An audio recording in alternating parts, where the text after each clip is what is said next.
କାହାଣୀ ବଣଭୋଜି ଦ horror story.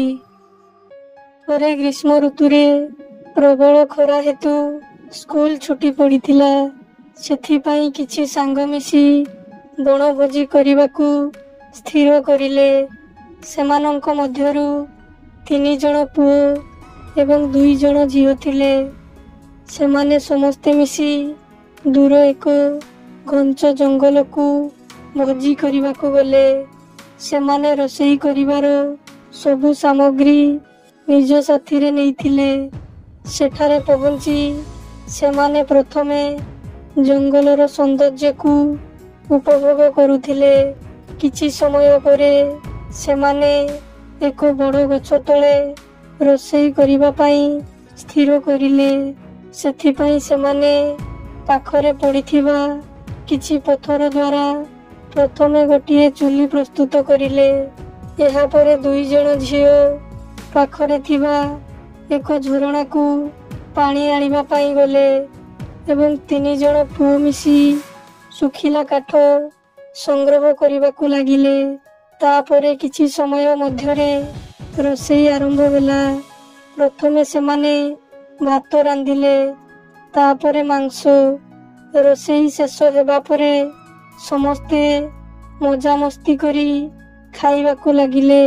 ଖାଇସାରିବା ପରେ ସେମାନେ ସମସ୍ତେ ଘରକୁ ଯିବାକୁ ବାହାରିଲେ। ହେଲେ ସେମାନେ ଯେଉଁ ବାଟ ଦେଇ ସେଠାକୁ ଆସିଥିଲେ ସେ ବାଟ ଏବେ ସେମାନେ ଭୁଲି ଯାଇଥିଲେ।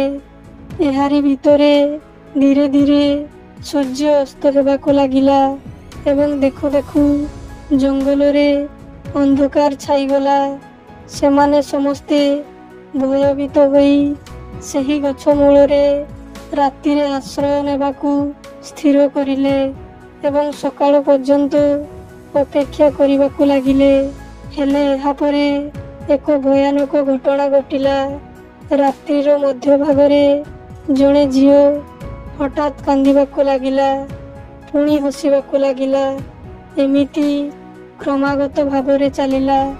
ଯିଏ ବି ତାକୁ କିଛି ପଚାରିବାକୁ ଚେଷ୍ଟା କରୁଥିଲା ସିଏ ତାକୁ ଚାପୁଡ଼ା ଲଗାଉଥିଲା। 4 ଜଣ ବହୁତ ଭୟଭୀତ ଅବସ୍ଥାରେ ଥିଲେ। ସେମାନେ ଯେମିତି ସେମିତି ସକାଳ ହେବା ପର୍ଯ୍ୟନ୍ତ ଅପେକ୍ଷା କରି ରହିଲେ। ସକାଳ ହେବା ପରେ ସେମାନଙ୍କ ମଧ୍ୟରୁ 2 ଜଣ ପୁଅ କେମିତି ନା କେମିତି ରାସ୍ତା ପାଇବାରେ ସଫଳ ହୋଇଗଲେ। ତାପରେ ଦୁହେଁ ଆସି ତାଙ୍କ ସହିତ ଘଟିଥିବା ଘଟଣାକୁ ନିଜ ପିତାମାତାଙ୍କୁ ଜଣାଇବା ସହିତ ସାଙ୍ଗମାନଙ୍କର ପିତାମାତାଙ୍କୁ ମଧ୍ୟ ଜଣାଇଲେ। ଏହାପରେ ସମସ୍ତେ ମିଶି ଏକ ଉପାୟ ବାହାର କରି ସେଠାକୁ ଏକ ତାନ୍ତ୍ରିକକୁ ଡାକି ନେଇଗଲେ।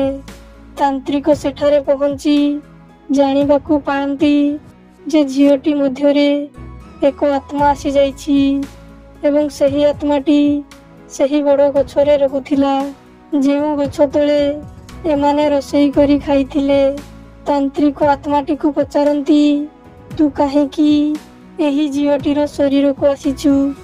ଆତ୍ମାଟି କହେ, ମୋତେ ଜଣେ ମାରିଦେଇ ଏହି ଗଛ ତଳେ ପୋତି ଦେଇଥିଲା।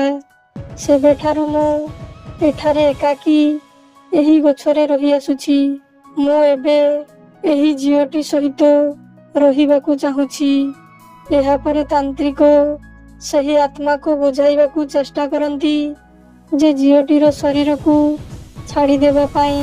ହେଲେ ଆତ୍ମାଟି ବହୁତ ଜିଦଖୋର ଥିଲା। ସେ ଝିଅଟିର ଶରୀରକୁ ଛାଡ଼ିବା ପାଇଁ ରାଜି ହେଲା ନାହିଁ। ତାପରେ ତାନ୍ତ୍ରିକ ସେଠାରେ ପୂଜାପାଠ କରିବା ଆରମ୍ଭ କରିଦିଅନ୍ତି। ପ୍ରଥମେ ସେ ଏକ ବୃତ ମଧ୍ୟରେ ସେହି ଝିଅଟିକୁ ବସାଇ ଦିଅନ୍ତି। ତାକୁ ସେହି ବୃତ ମଧ୍ୟରେ ଆବୃତ କରି ରଖନ୍ତି। ନିଜ ବିଦ୍ୟା ବଳରେ ଅନେକ ସମୟ ଧରି ପୂଜାପାଠ କରିବା ପରେ ଆତ୍ମାଟି ଝିଅଟିର ଶରୀରକୁ ଛାଡ଼ିଦିଏ। ତା ସହିତ ତାନ୍ତ୍ରିକ ସେହି ଆତ୍ମାଟିକୁ ମଧ୍ୟ ପୂଜାପାଠ ଦ୍ୱାରା ମୁକ୍ତି ପ୍ରଦାନ କରାଇ ଦିଅନ୍ତି। ଶିକ୍ଷା: ଯେବେ ବି କୌଣସି ଅଜଣା ସ୍ଥାନକୁ ଯିବା ପୂର୍ବରୁ ପ୍ରଥମେ ସେଠାକାର ସ୍ଥିତି ଏବଂ ରହସ୍ୟ ବିଷୟରେ ଜାଣିବା ଅତ୍ୟନ୍ତ ଜରୁରୀ। ଅନ୍ୟଥା ଛୋଟ ଛୋଟ ଅସାବଧାନତା ଆପଣଙ୍କ ଜୀବନରେ ବହୁତ ଖରାପ ପ୍ରଭାବ ପକାଇପାରେ।